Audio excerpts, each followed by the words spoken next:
Buenas tardes. Soy Salvador Villaseñor, responsable de relación con inversionistas en Walmex.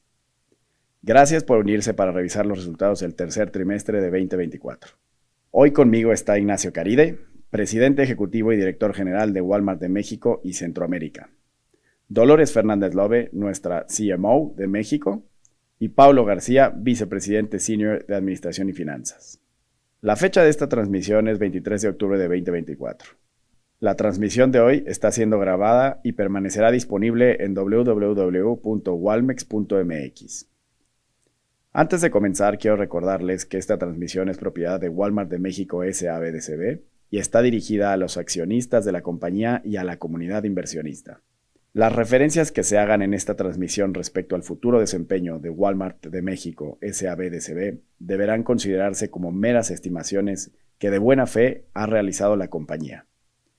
Dichas referencias son simplemente el reflejo de las expectativas de la administración de la compañía y se basan en los datos que actualmente se encuentran disponibles. Los resultados reales dependerán en su totalidad de los acontecimientos, riesgos e incertidumbres que se pudieran presentar en el futuro y que llegaran a afectar el desempeño real de la compañía. Ahora los dejo con nuestro presidente ejecutivo y director general, Ignacio Caride. Por favor, Ignacio. Gracias, Salvador, y buenas tardes a todos. Gracias por acompañarnos para revisar nuestros resultados del tercer trimestre del 2024. Antes de entrar en detalles sobre el trimestre, permítame aprovechar la oportunidad para expresar nuestra gratitud a todos nuestros asociados y reconfirmar que nuestro propósito está vivo gracias a ellos por el trabajo que realizan todos los días para servir a nuestros clientes y ayudarles a ahorrar dinero y vivir mejor. Más aún, a través de tiempos difíciles como los recientes huracanes John y Milton, donde nuestros asociados no solo ayudaron proporcionando el mejor servicio en nuestras tiendas, sino que también con esfuerzos adicionales para apoyar a sus comunidades. Nos sentimos positivos con la continuación del momentum que estamos observando en la mayoría de las partes de nuestro negocio. Aunque estamos viendo un entorno de consumo más moderado de lo que inicialmente anticipamos, nos alienta la resiliencia de nuestro negocio y nuestra capacidad para prosperar en una variedad de condiciones macroeconómicas, ya que los clientes y socios responden positivamente a nuestras inversiones en áreas clave del negocio. Nuestra propuesta de valor de precios bajos se vuelve aún más relevante para nuestros clientes en este entorno. Durante el trimestre superamos el crecimiento de ventas mismas tiendas de autoservicio de ANTAD en 140 puntos base, haciéndolo el sexto trimestre consecutivo con un diferencial positivo, lo cual demuestra la consistencia de nuestros resultados. Nuestro negocio de e-commerce continúa creciendo a doble dígito y más rápido que el resto de la compañía. El GMV creció 16%, impulsado principalmente por On Demand. Todavía hay potencial para explotar en este frente, ayudado por los esfuerzos tecnológicos que hemos compartido con ustedes anteriormente. Nuestro ecosistema continúa creando conexiones significativas. Durante el trimestre, Byte alcanzó 15.1 millones de usuarios activos, Walmart Connect creció 27% y vendimos más de 600.000 membresías de salud, y nuestra iniciativa más reciente, el programa de conexión digital, también llamado Walmart Beneficios y Bodega Aurrera Beneficios, registró más de 28 millones de clientes contactables desde su lanzamiento en el segundo trimestre. Escucharon correctamente, 28 millones en un solo trimestre. Continuamos acelerando el crecimiento a través de todos nuestros canales, mientras continuamos enfocados en los tres factores clave de simplificación, digitalización y automatización que compartí con ustedes la última vez. Comenzarán a ver algunas iniciativas relacionadas con estos factores. Recientemente, hemos firmado un contrato con Symbotic para la construcción de 2 centros de distribución totalmente automatizados y de nueva creación en Bajío y Tlaxcala. Hace 2 semanas colocamos la primera piedra del CEDIS Bajío en compañía de la gobernadora de Guanajuato. Esto generará mayor disponibilidad de mercancías para nuestros clientes y ahorros significativos en nuestros costos de servir las operaciones en nuestras tiendas y clubes. Me alegra poder decir que hace una gran diferencia poder apalancarnos en nuestra casa matriz, que es reconocida como una de las principales innovadoras en tecnología en la industria. Entonces, revisemos nuestros resultados durante el tercer trimestre, comenzando con los ingresos totales. Como siempre, por favor consideren que me refiero a cifras sin efecto de tipo de cambio cuando hablo de Centroamérica. Los ingresos consolidados crecieron 8%, México y Centroamérica reportaron un crecimiento de 6.1% y 4.6% respectivamente. En lo que va del año, hemos reportado sólidos resultados de ingresos consolidados con un crecimiento del 8%, con México reportando 8.1% y Centroamérica 5.5%. Durante el trimestre, la utilidad operativa creció 5.5%, mientras que el resultado de EBITDA tuvo un crecimiento del 6.5% en comparación con el año pasado. Paulo profundizará en los resultados financieros más adelante en su presentación. Ahora revisemos nuestros resultados de ventas en México. Durante el trimestre, las ventas mismas tiendas crecieron 4.5%, impulsadas principalmente por un incremento de ticket del 5.5%, mientras que tráfico, con el entorno de consumo más moderado que comentamos, presentó una ligera reducción del 1%. Se han tomado medidas para acelerar el crecimiento del tráfico. En esta ocasión, Sam's Club lideró el crecimiento de ventas mismas tiendas entre formatos, impulsado por un fuerte crecimiento en nuestra base de socios individuales. El valor que ofrecemos a nuestros socios a través de mercancía única, mayor acceso omnicanal y mejor uso y análisis de los datos está detrás del crecimiento consistente que hemos logrado en Sam's a lo largo del tiempo. Como en trimestres anteriores, todos nuestros formatos superan las ventas mismas tiendas de autoservicio de ANTAD. En términos de regiones, Metro lideró el crecimiento seguido por Sur, Centro y Norte. En cuanto a las divisiones, mercancías generales, impulsado por la categoría de hogar y abarrotes y consumibles, lideraron el crecimiento una vez más, mientras que ropa, que representa un dígito bajo de nuestras ventas, registró un crecimiento menor. Ahora veamos nuestro desempeño contra el mercado. Este trimestre crecimos por delante del mercado de autoservicios y clubes medido por ANTAD en 140 puntos base. Hasta la fecha, durante los primeros 3 trimestres del año, hemos crecido 170 puntos base por encima del mercado. Seguimos enfocados en liderazgo de precios, percepción de precio y operando con disciplina, mientras que vemos que los clientes nos recompensan continuamente con su preferencia. Seguiremos innovando, ejecutando y mejorando con nuestros clientes y socios en el centro de lo que hacemos para seguir alineados con nuestro propósito mientras entregamos crecimiento constante frente al mercado. Ahora pasaré la palabra a Dolores para que repase los aspectos destacados operativos y yo volveré para comentar sobre Centroamérica, apertura de tiendas y clubes, así como temas de ASG. Gracias, Ignacio. Hola a todos. Es un placer poder hablarles de nuevo. Como saben, ganar en descuento es nuestra primera prioridad estratégica, por lo que estamos enfocados en ganar en nuestras tiendas y clubes, ya que son el primer punto de contacto con nuestros millones de clientes y la entrada a nuestro ecosistema omnicanal. Durante este tercer trimestre hubo muchas iniciativas que nuestros asociados ejecutaron que merecen ser destacadas. A lo largo del trimestre tuvimos varios eventos de temporada que nos permitieron ayudar a nuestros clientes a ahorrar dinero y vivir mejor. Nuestro evento de Back to School es un gran ejemplo. En Bodega tuvimos el cuaderno con el precio más bajo del mercado a 9 pesos, mientras que nuestra marca Pen & Gear en Supercenter ha mantenido los mismos precios icónicos durante 3 años consecutivos. Esta última creció 65%, alcanzando el 25% de la participación en ventas en materiales de oficina. También celebramos las fiestas patrias mexicanas durante septiembre con vinos y licores como la principal categoría impulsora del crecimiento. Tuvo doble dígito de crecimiento en Bodega. Estos son algunos ejemplos de los esfuerzos en precio que están siendo apreciados. Durante el trimestre, Profeco nos reconoció una vez más por tener el precio más bajo de la canasta a nivel nacional en el segundo trimestre del año.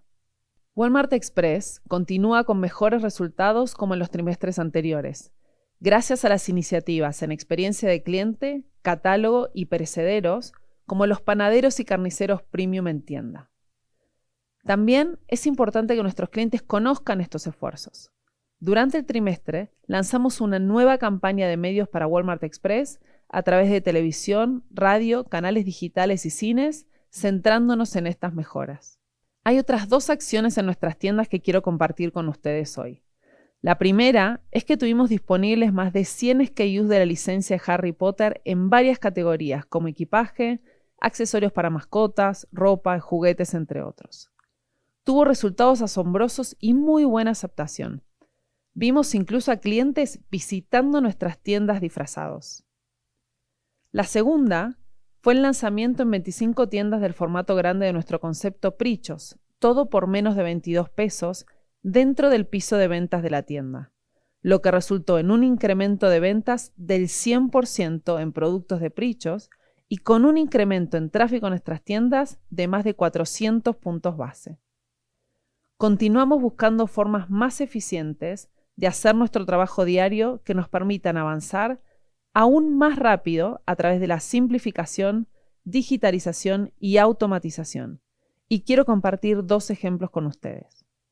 El primero es el desarrollo de nuestra iniciativa Minecraft para nuestras tiendas Bodega Aurrerá Express, replicando aprendizaje de nuestras operaciones en Centroamérica que nos permitirá ser mucho más ágiles y flexibles en la adaptación de espacios comerciales existentes, reduciendo el tiempo para abrir una nueva tienda en un 50% y acelerando nuestra expansión en áreas de alta competitividad. También vemos oportunidades para ser más eficientes en el gasto para abrir estas tiendas. La segunda es la implementación de tickets digitales. Pronto comenzaremos el despliegue de esta iniciativa que permitirá a todos los clientes del programa Walmart y Bodega Aurrerá Beneficios tener a la mano sus tickets de compra de manera digital, evolucionando la experiencia de compra y ayudando al medio ambiente al mismo tiempo. Nuestras marcas continúan desarrollándose y se vuelven cada vez más relevantes.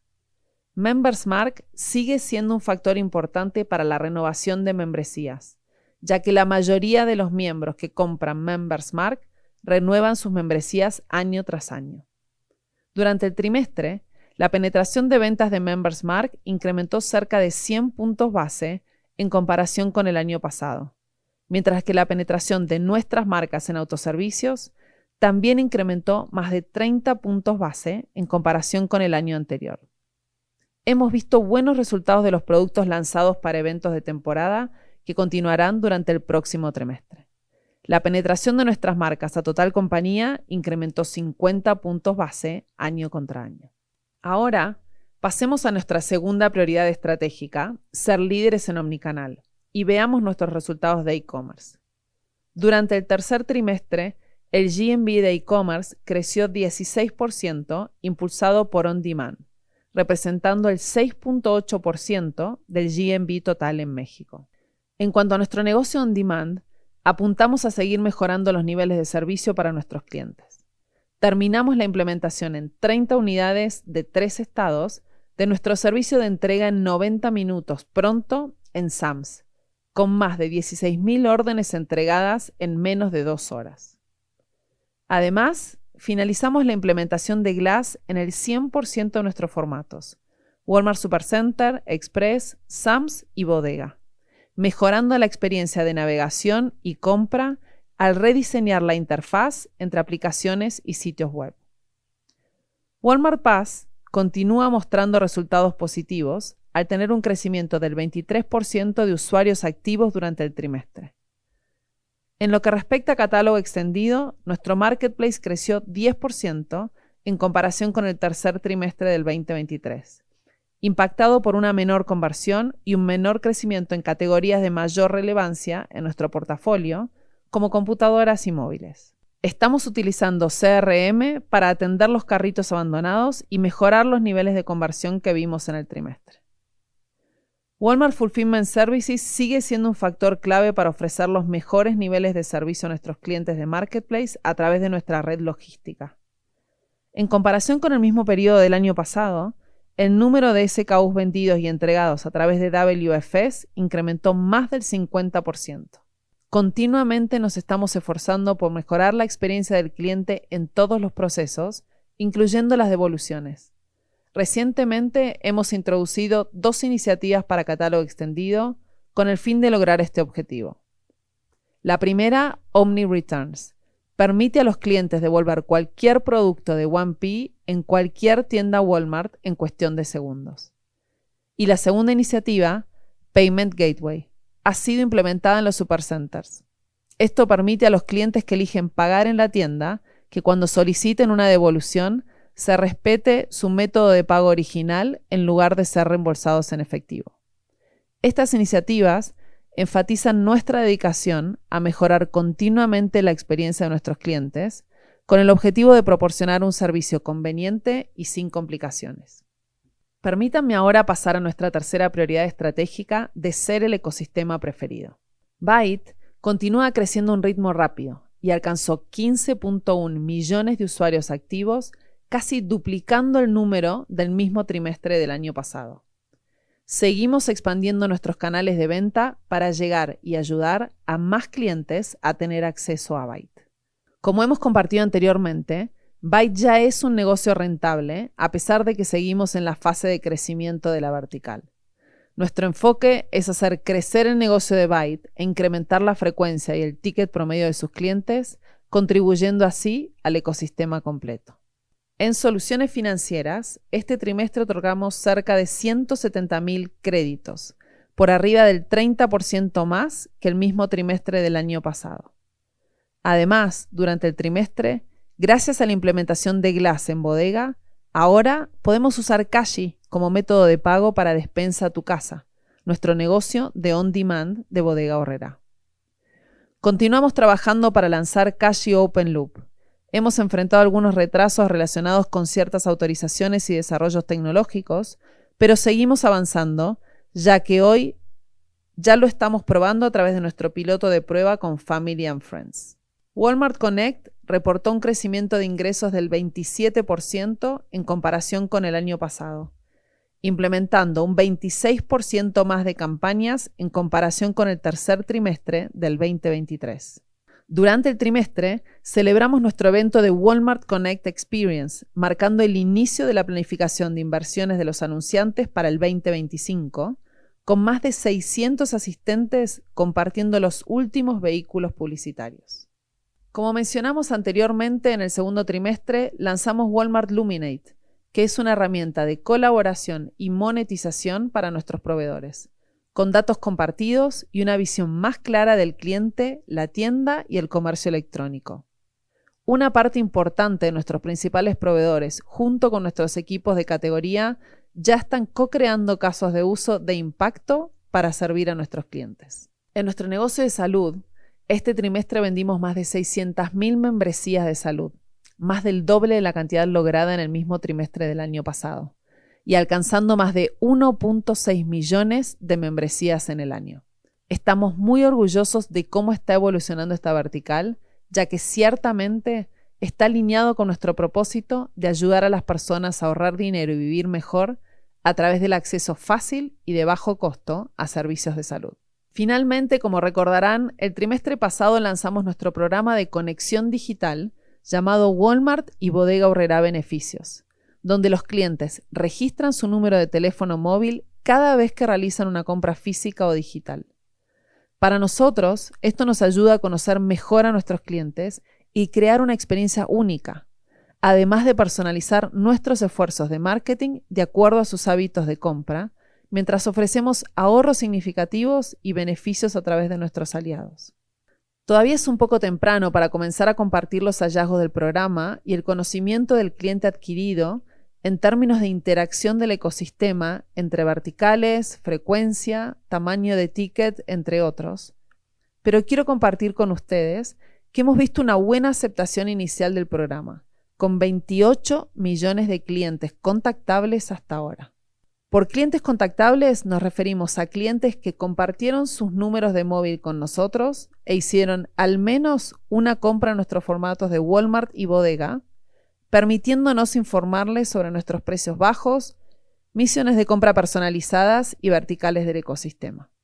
Ahora los dejaré de nuevo con Ignacio para hablar sobre Centroamérica, aperturas de tiendas y clubes, además de temas de ASG, antes de pasar a nuestros resultados financieros. Fue un placer estar con ustedes hoy y me dará mucho gusto responder cualquier pregunta mañana en nuestra sesión de preguntas y respuestas. Gracias, Dolores. Ahora pasemos a Centroamérica. Nuevamente, consideren que nos referimos a cifras sin efecto de tipo de cambio. En el tercer trimestre, Centroamérica reportó un crecimiento de 3.7% en ventas mismas tiendas en comparación con el mismo periodo del 2023. impulsado principalmente por crecimiento en volumen con todos los formatos y países reportando crecimiento. Vemos un mejor rendimiento en Costa Rica. Continuamos reforzando nuestra propuesta de valor al cliente a través de inversiones en precio y centrados en ofrecer la mejor experiencia en nuestras tiendas, lo que resultó en el NPS más alto históricamente en todos nuestros banners. Todo esto también contribuyó a una mejora de percepción de precio en comparación con el mismo periodo del año pasado. Seguimos enfocados en nuestra ambición omnicanal, acelerando el crecimiento de e-commerce impulsado por eventos comerciales como Hot Sale en todos los países. Finalmente, apalancando lo aprendido en México, durante el trimestre, Walmart Connect incrementó sus ingresos 90%, mientras que también lanzamos un piloto para recibir remesas en nuestras cajas en Guatemala y El Salvador. Ahora hablemos sobre el crecimiento de nuevas tiendas y clubes. Durante el trimestre abrimos 39 nuevas unidades, 32 en México, 5 en Costa Rica y 2 en Guatemala. La contribución de nuevas tiendas al crecimiento de las ventas consolidadas fue del 1.7% para el trimestre. Estas aperturas incluyen un Walmart Express en Celaya, Guanajuato, con 66% de talento femenino y 6% de talento con discapacidad, y un Sam's Club en Cancún, Quintana Roo, que genera 180 empleos directos. En los primeros 9 meses del año hemos abierto 76 nuevas tiendas con una contribución al crecimiento de las ventas consolidadas del 1.7%, superando la guía dada al inicio del año en nuestro Walmart Day. En nuestro continuo compromiso con las prácticas ASG, me siento orgulloso de compartirles algunos de nuestros logros e iniciativas recientes. Celebramos nuestro Summit de Empresa Regenerativa 2024, donde presentamos nuestras acciones colectivas en beneficio de las comunidades y el planeta. Este evento destaca nuestra dedicación a crear un futuro más sostenible para todos. Por segundo año consecutivo, estamos felices de estar rankeados en primer lugar en la lista de Superempresas para Mujeres 2024 de Expansión. Este reconocimiento es el resultado de nuestros esfuerzos para crear un lugar de trabajo inclusivo donde todos pueden prosperar. Como parte de nuestro compromiso de apoyar a las comunidades que servimos a través de Fundación Walmart, hemos plantado más de 53.000 árboles para fortalecer el ciclo del agua a través de nuestro desafío de plantar 250.000 árboles en 2024. Así como también donamos media tonelada de productos de limpieza a las familias afectadas por las inundaciones en Chalco, México. También me enorgullece compartir que en respuesta al huracán John, Fundación Walmart y la Cruz Roja Mexicana proporcionaron alimentos para 25.000 personas, mientras que Byte y Altan Redes dieron a los clientes afectados un paquete de comunicación gratuito de 7 días. También se establecieron centros de recolección en la Ciudad de México. Además, Ike y Walmart Health ofrecieron asistencia médica y servicios de asesoramiento psicológico las 24 horas a los afectados. Para finalizar, el 27 de agosto de 2024, Walmex presentó en tiempo sus alegatos finales ante la COFECE y el 30 de septiembre tuvimos una audiencia oral con los comisionados de la COFECE, que hasta ese momento no se habían recusado. Además, en dicha fecha, presentamos una solicitud de recusación para uno de los 4 comisionados restantes de la COFECE debido a su participación activa en el estudio económico de la COFECE del 2020, que es la base del caso de la autoridad investigadora de la COFECE. Y Walmex hizo públicos a través de su sitio web de relación con inversionistas todos los documentos relevantes de este caso. Se espera una resolución en esta etapa administrativa durante el cuarto trimestre del 2024. Walmex confía en que sus acciones han cumplido con la legislación aplicable y que su participación en el mercado mexicano ha resultado en precios más bajos para los consumidores, beneficiando particularmente a las familias mexicanas con los ingresos más bajos y en áreas remotas del país que no han sido atendidas por otros, lo cual demostraremos en las instancias correspondientes, en las que estaremos ejerciendo nuestro derecho y que estaremos comunicando en los foros apropiados. Al momento de esta grabación no hemos recibido ninguna notificación por parte de la COFECE. Antes de pasar la palabra a Paulo, me gustaría desearles a todos unas felices fiestas. Por nuestra parte, nos aseguraremos de atender a nuestros clientes en nuestras tiendas y en línea, ayudándoles a encontrar lo que necesitan durante esta temporada especial. Gracias nuevamente por el interés en nuestra empresa y nos vemos mañana en nuestra sesión de preguntas y respuestas en vivo. Gracias, Ignacio, y buenas tardes a todos. Gracias por su interés en nuestra compañía y por acompañarnos hoy para revisar los resultados del tercer trimestre de 2024. Primero, cubriré los resultados de México y luego pasaré a Centroamérica. Entonces veamos los resultados de México. Como Ignacio acaba de compartir, los ingresos totales crecieron 6.1%, impulsados por un crecimiento de las ventas mismas tiendas de 4,5%. El margen bruto se expandió en 60 puntos base, compensando parcialmente el incremento de gastos generales de 110 puntos base como porcentaje de la venta. Esto refleja el cambio del P&L al que hemos estado mencionando durante un tiempo, donde se espera que el margen bruto se beneficie permanentemente de los ingresos de nuevos negocios. El crecimiento acelerado y el desapalancamiento de los gastos generales este año es más una consecuencia del incremento de los costos laborales, con un CAGR de salario mínimo de 20% en los últimos 4 años y debería reducirse en el futuro. Revisaremos el desglose del margen bruto y gastos generales en un momento. La utilidad operativa creció 3.3% y el margen EBITDA se contrajo 20 puntos base a 10.9%. Permítame ahora expandir sobre el margen bruto.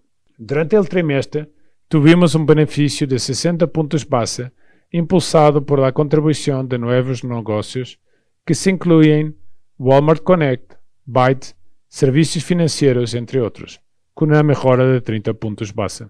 También tuvimos un incremento de 30 puntos base en nuestros márgenes omnicanal en comparación con el año pasado, ayudado por mejores márgenes y mix en mercancías generales y salud y belleza. Deberíamos continuar viendo los beneficios de las verticales del ecosistema impactando positivamente en nuestros márgenes brutos. Nuestra prioridad número 1 sigue siendo ofrecer los precios más bajos a nuestros clientes. Asimismo, ya tenemos planes en marcha invirtiendo en precio para capturar mayor tráfico. Ahora revisemos el detalle de gastos generales. Incrementamos los gastos de operar en 40 puntos base debido principalmente a que los incrementos en los costos laborales y el costo del gasto energético no fueron completamente compensados con las eficiencias operativas. Como en trimestres anteriores, seguimos invirtiendo en nuestra prioridad estratégica de crecimiento, como nuevas tiendas, clubes y centros de distribución, nuevos negocios y inversiones tecnológicas, así como nuestra propuesta de valor para los asociados.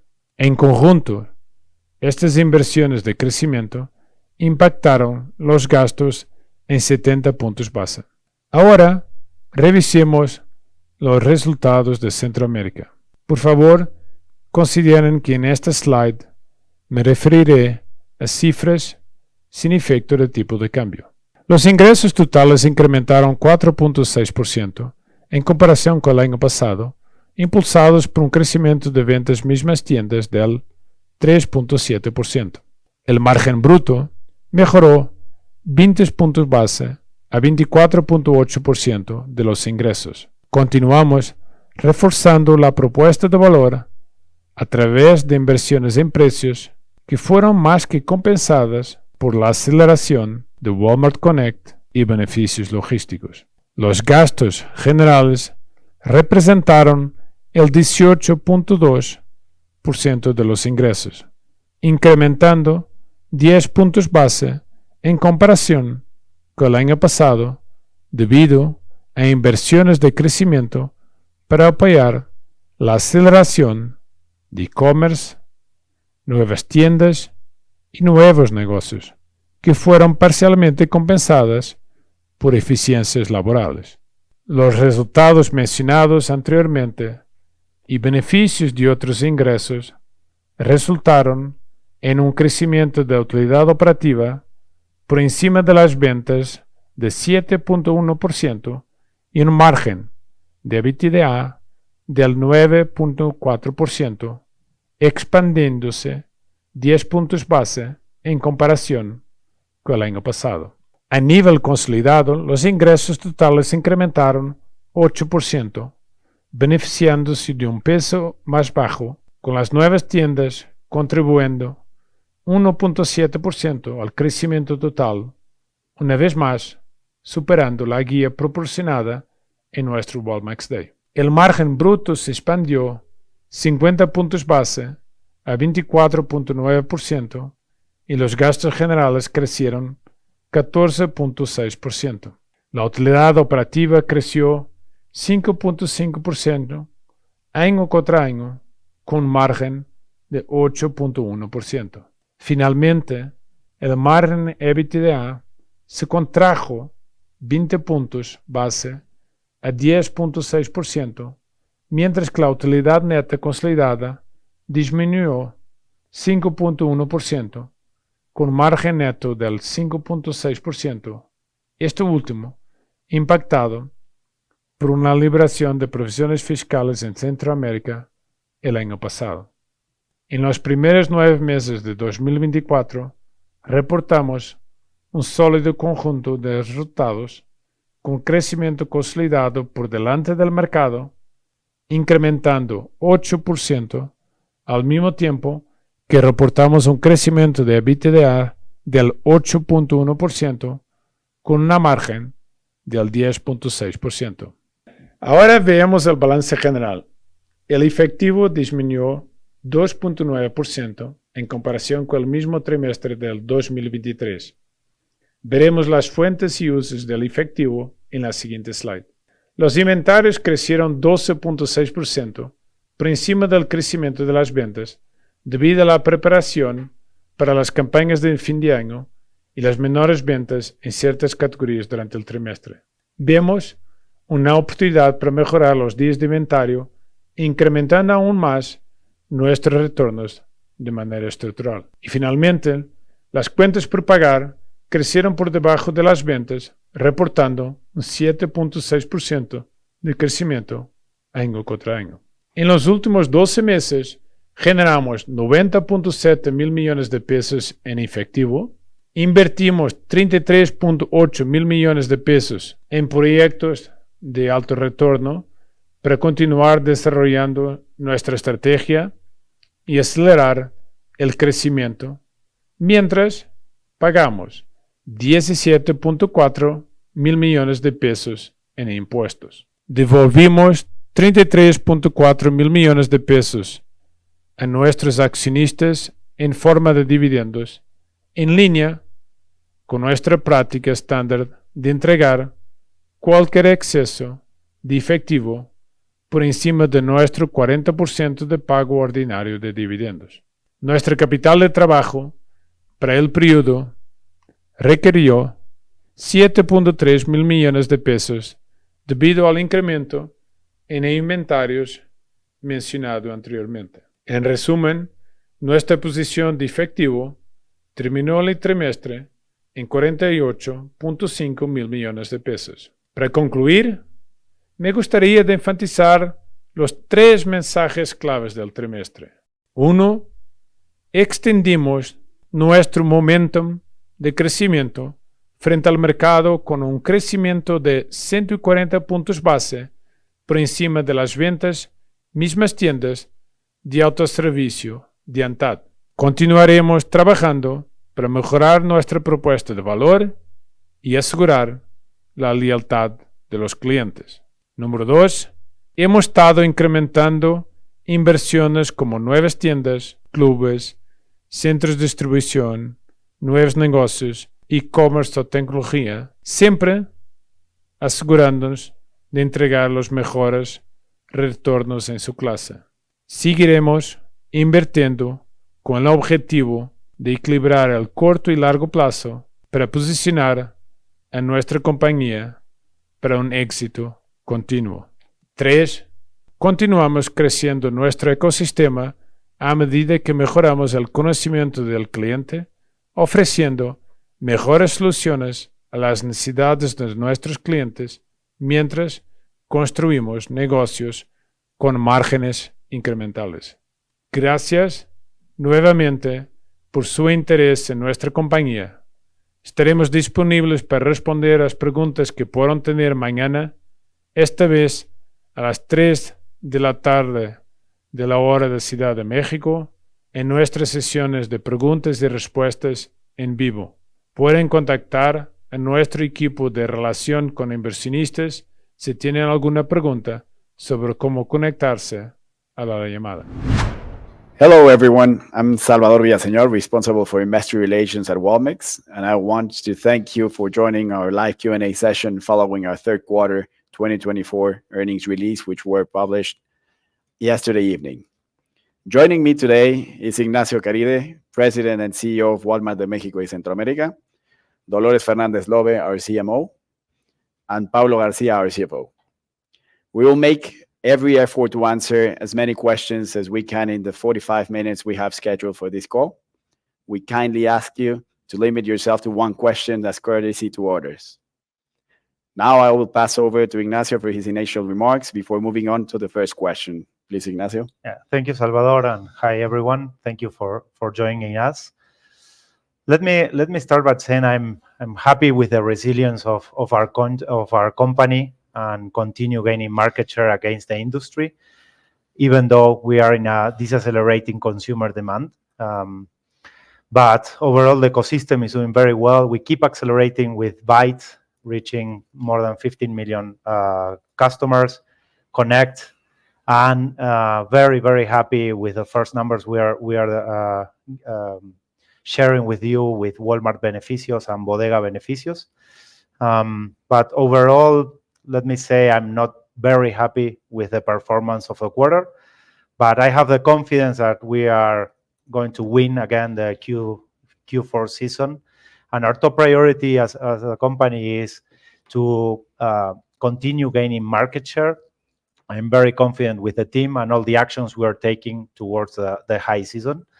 But we are facing a decelerating consumer demand that is always challenging for our industry.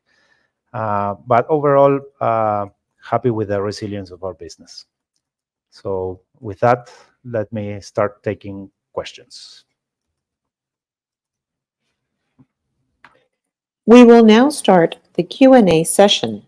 If you have a question, please press the question button in the browser. Please make sure you are not in full screen mode to see the button. The first question is from Mr. Ben Theurer from Barclays. Please go ahead. Hi, good afternoon, and thank you very much for taking my question. Ignacio, Dolores, Paulo, Salvador, nice to meet you.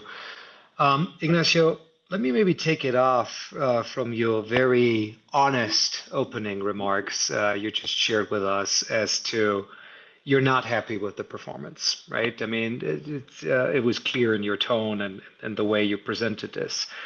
So help us maybe understand what you have identified since you took on the role as CEO a few months ago as where you want to work on. What are the things that you target and which are the things you prioritize in the short term to get things going into the direction where you want them to go that might be independent from market dynamics? That would be my one question for you. Yeah, so what we saw during the last quarter, and especially after mid-July, is a deceleration in consumer demand. And that's, as you know, for our industry, it's very difficult. And it was much larger than even expected. If you ask me, it took us too long to determine what was happening and what were the actions we needed to take. We're finally where I feel we understand and we know what we need to do and how to react and change the trend. And the other part that I'm not very happy with is we saw much higher competition during the summer season. That was not expected. And I expect that to be not to get surprised by our competitors. Having said that, we're still growing. We're still a company that keeps delivering, focus on operating on our operations, controlling our expenses. So overall, I have the confidence, and we are doing the right things. But we got a little surprised during the summer season. And that's not where we want to be. And then I would love to see, even though we're growing ahead of the market in e-commerce, we're still growing ahead of the market. We are not growing at the pace the leaders of the market are growing. And I expect us to be leading the growth on e-commerce in the industry, or be much more closer to that. So for us, it's not enough to grow ahead of the market. We need to grow ahead of everyone else in the industry.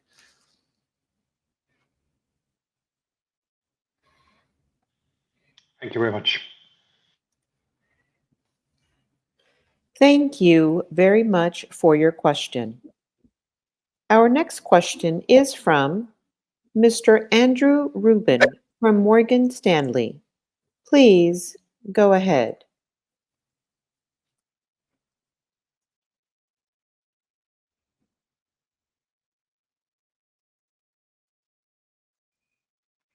Andrew, are you there?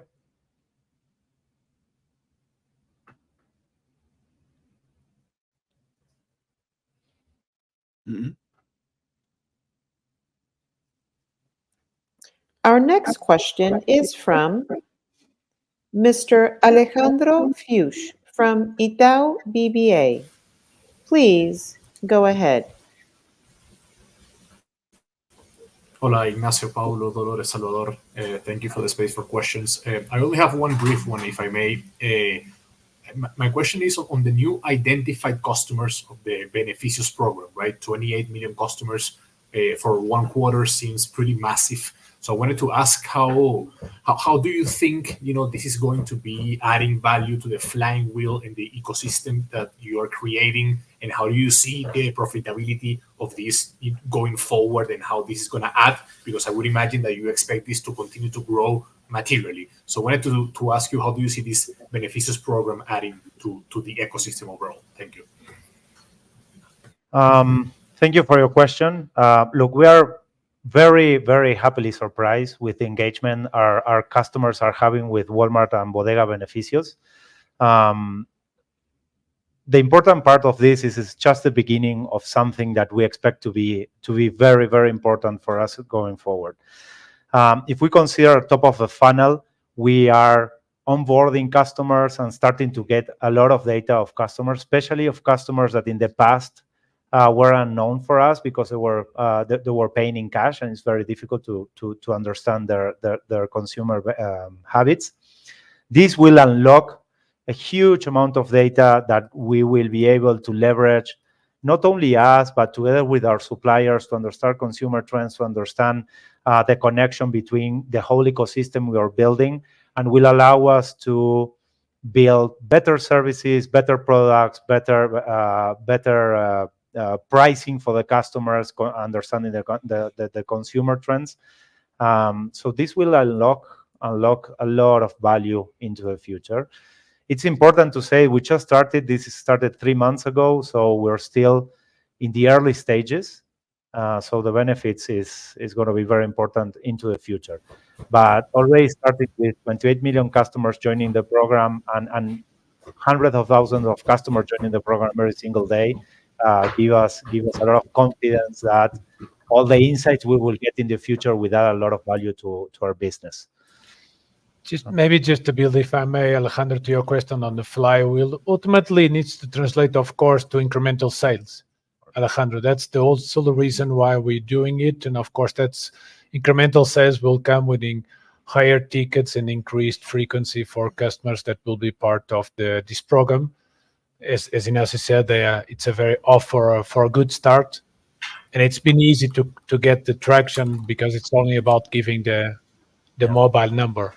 And the other thing that we can build on this is we start to know much more on the customer is when a customer joins Byte, for example, or how the frequency of purchase going to a store increase or not, and if they're using Cashi or not. So we start to interconnect our customers between the whole ecosystem. That's another powerful part of this. If I can add, we already started doing some use cases with some suppliers to start to test this. And this allows us to have better commercial activities with our consumers and be more targeted. And I think it also eventually, thinking about the flywheel, it will help with advertising and connect. So I guess that's part of unlocking the whole value of the ecosystem in different ways. Muchas gracias, Ignacio, Pablo, Dolores. Pleasure. Thank you very much for your question. Our next question is from Mr. Antonio Hernandez from Actinver. Please go ahead. Hi, good afternoon. Hi, hope all is well. Just a quick one regarding Bodega Aurrerá and overall performance and competition. You mentioned overall the competitive environment, which has been harsh as seen in the industry. But if you could provide a little bit more light specifically on that segment and also from a regional perspective. Thanks. Yeah. So talking a little bit about Bodega, first we have to take into account that last year we had very high basis, Bodega being the highest growth format that we had last year.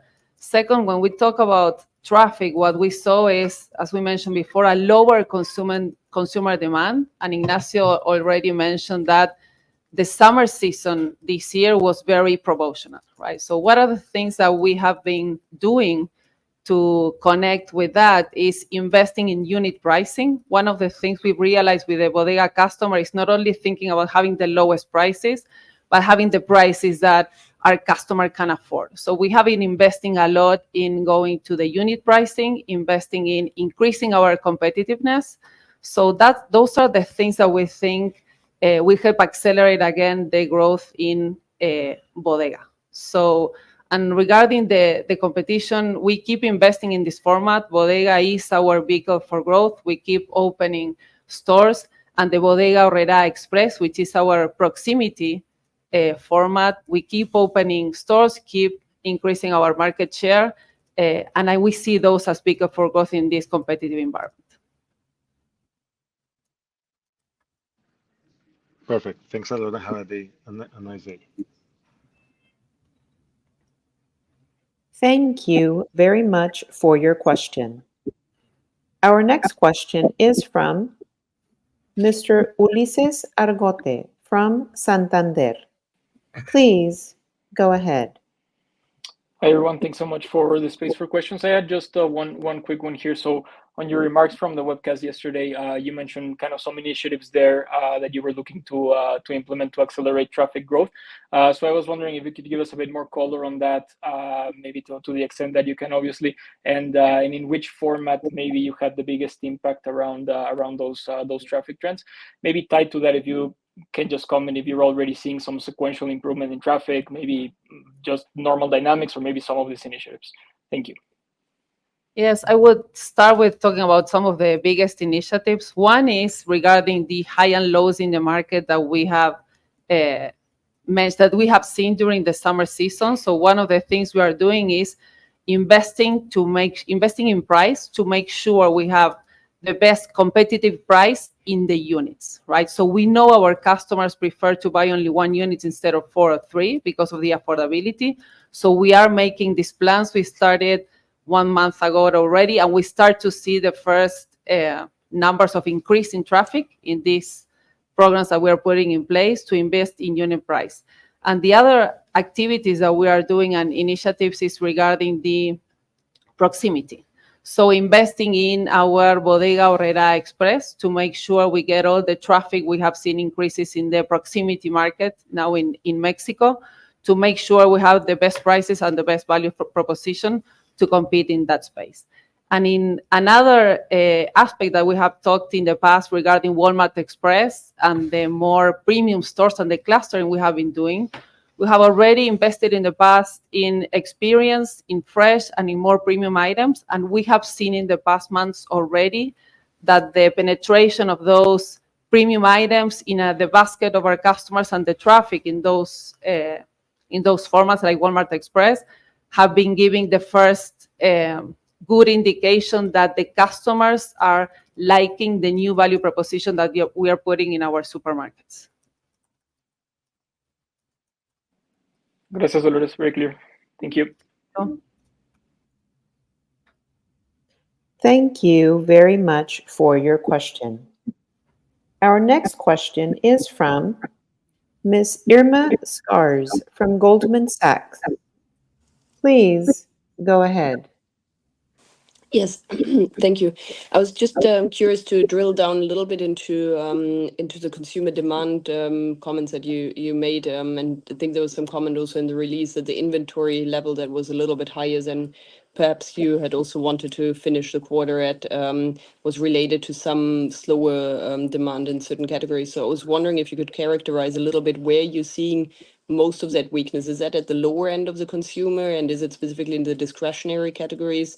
So if you could drill down into that a little bit more, and any comment obviously related to the inventories would also be appreciated. Thank you. Yeah, let me say a few things, and Nacho and Dolores can build if needed. By the way, thanks, Irma, for the question. Yeah, so we're seeing the softening consumer demand, as you all know it, and you've seen across the market. Indeed, we're seeing a bit of the softening of the consumer demand more in the lower part of the pyramid. So they feel a bit more difficulties in the second half of the year, which we all know, and we've discussed this before with all of you, that of course post-elections you tend to see less money pumping in the economy, and therefore driving growth in the market that will be lower. I think we all were expecting that H2 versus H1. I think what we're seeing in the softening of consumer demand in this part of the pyramid is probably a bit more than what we've expected. Ignacio already alluded to that. I think the discretionary costs, you may have seen that our general merchandise, has grown pretty much in line with phones and consumables.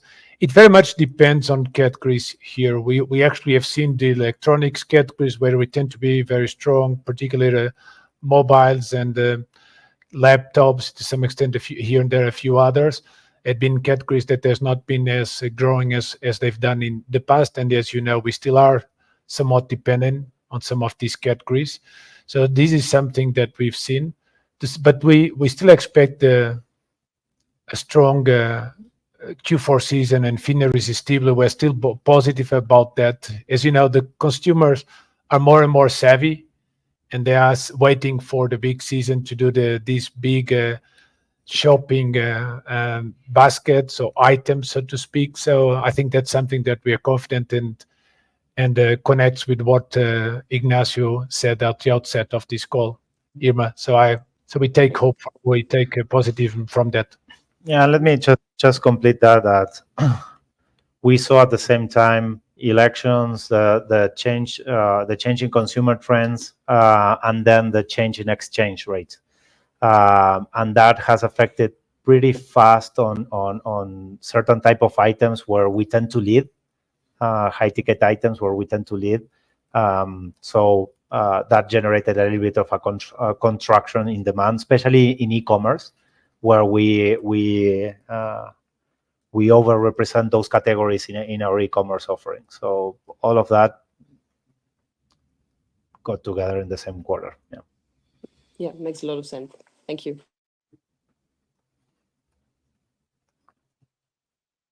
Thank you very much for your question. Our next question is from Ms. Viviana Vite from GBM. Please go ahead.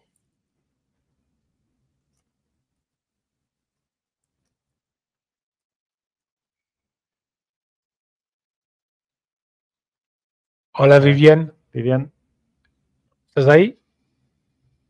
Let's move to the next one. Our next question is from Ms. Renata Cabral from Citi. Please go ahead. Hi, everyone. Thanks for taking my question. I have two here. The first one about the private brands. I saw that in the quarter, the variation in private brands was negative, and also in the last 9 months. And I was expecting, especially in this quarter, that we are seeing economic slowdown across the board, not only for Walmart, that consumers might want more private brands, not lower number. So Can you give us a sense why that happened? It's something strategically from Walmex, or it was from the part of the consumers? And the number two question would be in terms of the Walmart Express. I think Dolores already commented something about this format, but just to understand if the rollout was made for 100% of the stores already. So Renata, let me just take the beginning part of one comment you make, and I'll leave it to Dolores to give more the content of the response. So actually, not sure what you're referring to, or it was negative on private brands, Renata. So actually, we kept on increasing penetration of private brands. So actually, this quarter increased 50 basis points the penetration of private brands.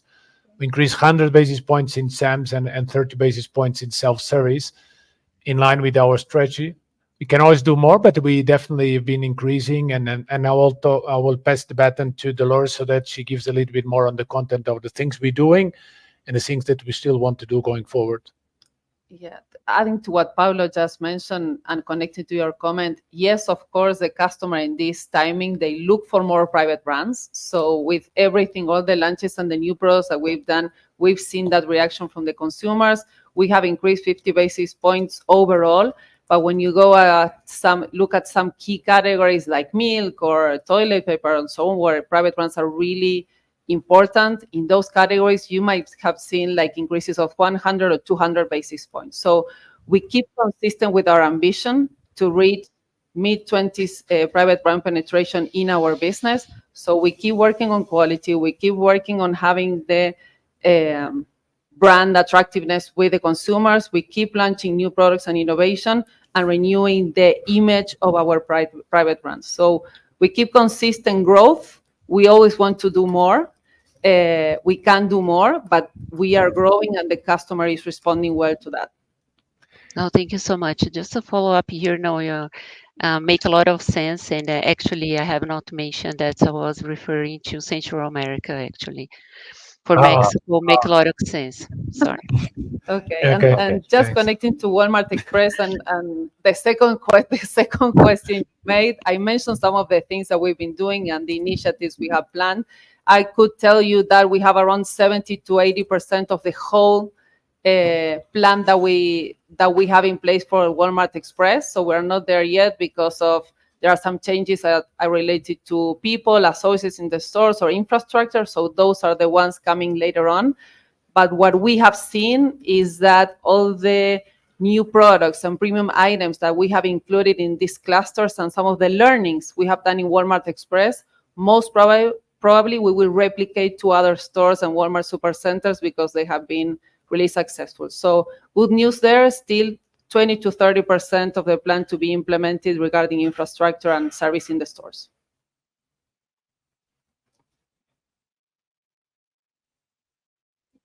Mm-hmm. And maybe just because you mentioned Central America, if it's that question, let me just say 2 words around that, Renata. So there, as you know, we have higher penetration of private brands than we have overall in Mexico. We still want to increase the private penetration there as well.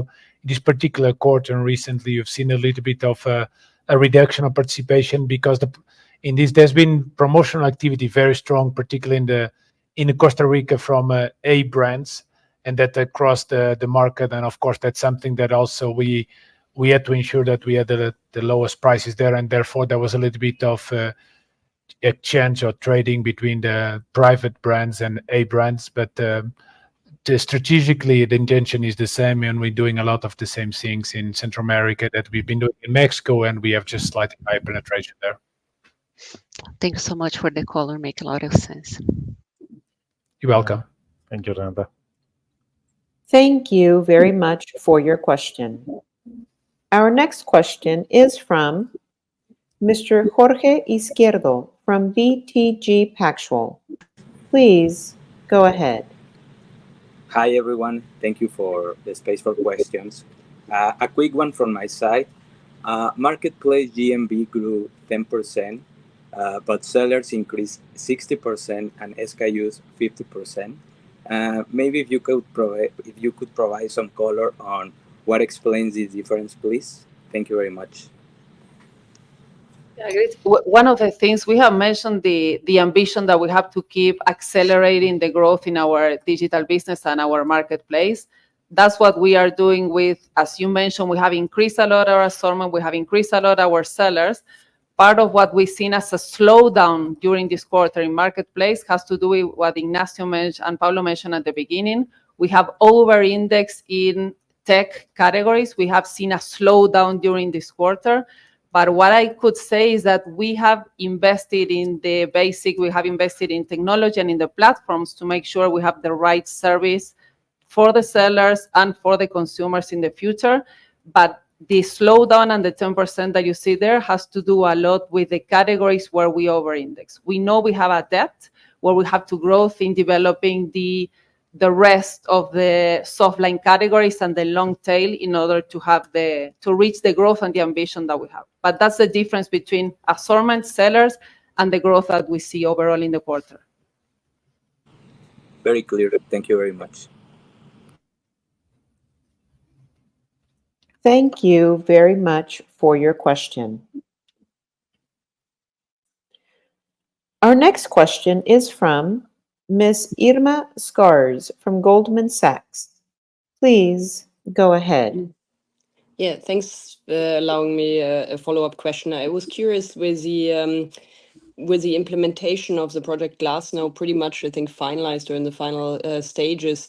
I know there's more to do at the back end, and there's some exciting sort of system upgrades also from the Walmart technologies that you can leverage into 2025. But I was curious, when you sort of think about when we may start seeing sort of the benefits of that really materializing into growth, sort of like just sort of to give us an idea and of timeline there. And also in terms of the grow expenses that have pretty consistently grown in the last couple of quarters, I would imagine that's mostly related to a number of different initiatives. You've always sort of pointed out three. With Project Glass now in pretty much completed, should we expect those grow expenses to be a little bit softer in terms of the pressure going forward, or is that too far an extrapolation? Yes.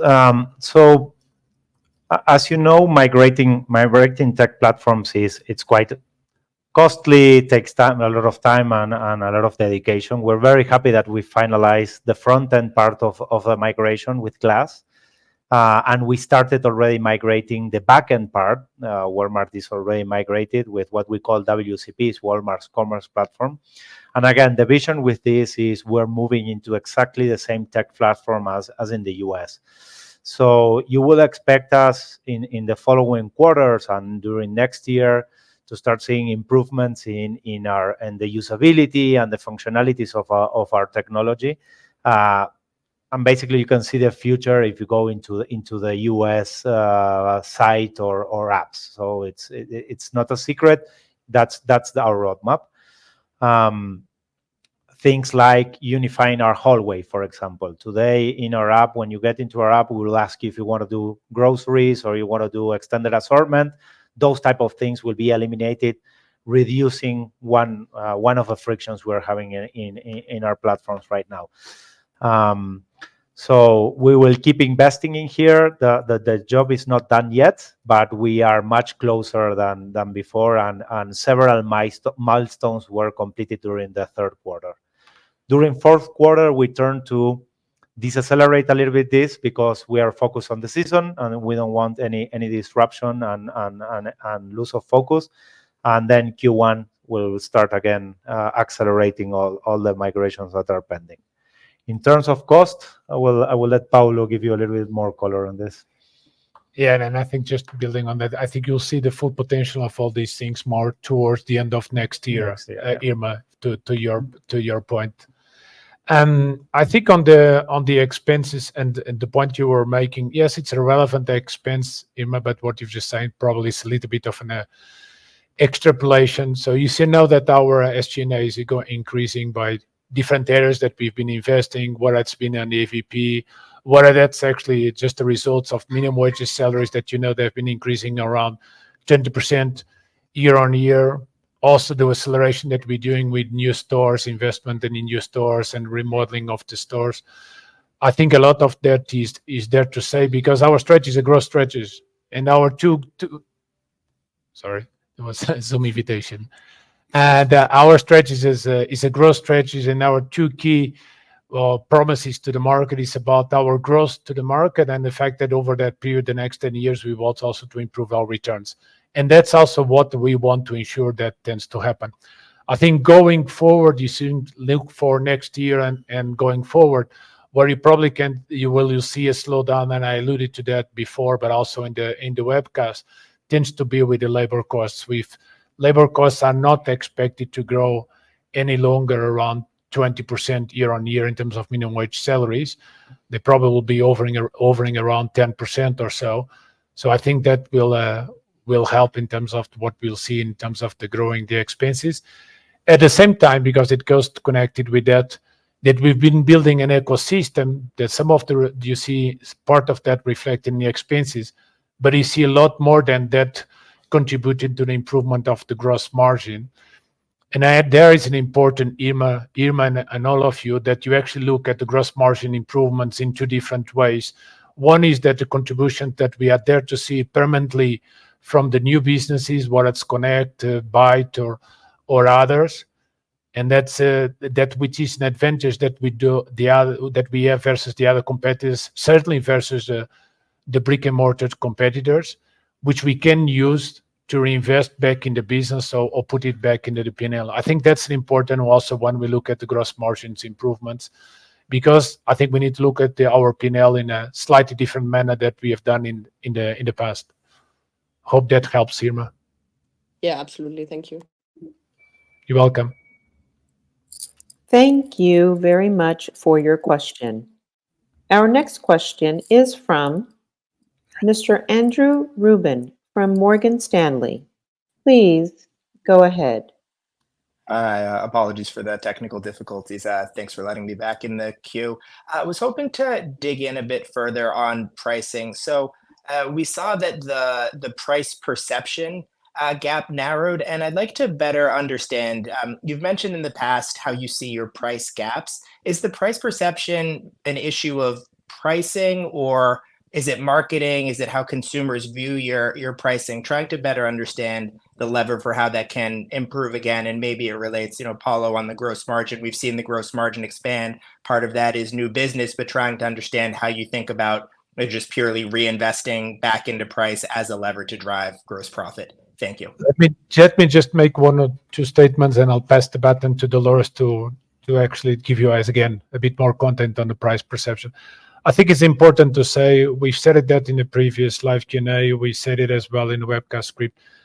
Our gross margins improvement is not done by jeopardizing our competitiveness in the market and our pricing competitiveness. It's not. Our DNA is clear, everyday low pricing. We want always to be the lowest prices in the market, and we therefore getting share in the market as well. So I think that it's important that you all get it, and that's why we always separated away the construction that we have in terms of the gross margin improvement, Andrew. And I think price perception, there's lots of different KPIs across the different banners, but I pass now the baton to Dolores that can tell you a little bit more about that, and if needed, we all can build. Yeah, you were right. When we talked about price perception, price gap is only one of the levers that drives that price perception. And connecting to this quarter and what we mentioned before is like the highs and lows during this summer season, and the length and the depth of the discounts and promotions that we've seen this year. We haven't seen that in the past. Right. So if you ask me today, it doesn't have to be only price gap, but the perception of the high and lows and the discounts. And you know that we don't usually play that. We are everyday low prices, and that's the way we like to compete. That's our DNA. So that, I think, impacted part of that price perception that you saw. It reduced the gap, but we think we will pretty much recover that price perception back again, the way we want to play with everyday low prices, and we are not investing less in price gap. As I mentioned in a couple of questions back, we are investing more in price gap, to win in proximity, to win in digital too, and to win with the unit price versus the high and lows that we see in the market. So our price up keeps contact. We keep investing and improving our gross margin at the same time. And price perception has to do with the high and lows and the high intense summer season that we've seen. Okay, that's very clear. Thank you both. Thank you very much for your question. That was the last question. I will now hand over to Mr. Salvador Villaseñor for final comments. Well, unless you have any other comment, we just want to thank you very much for attending the call, and we're open, as always, to any major requests that you will have on your end. See you next quarter. Thank you, guys. Thank Thank you you. very much for attending.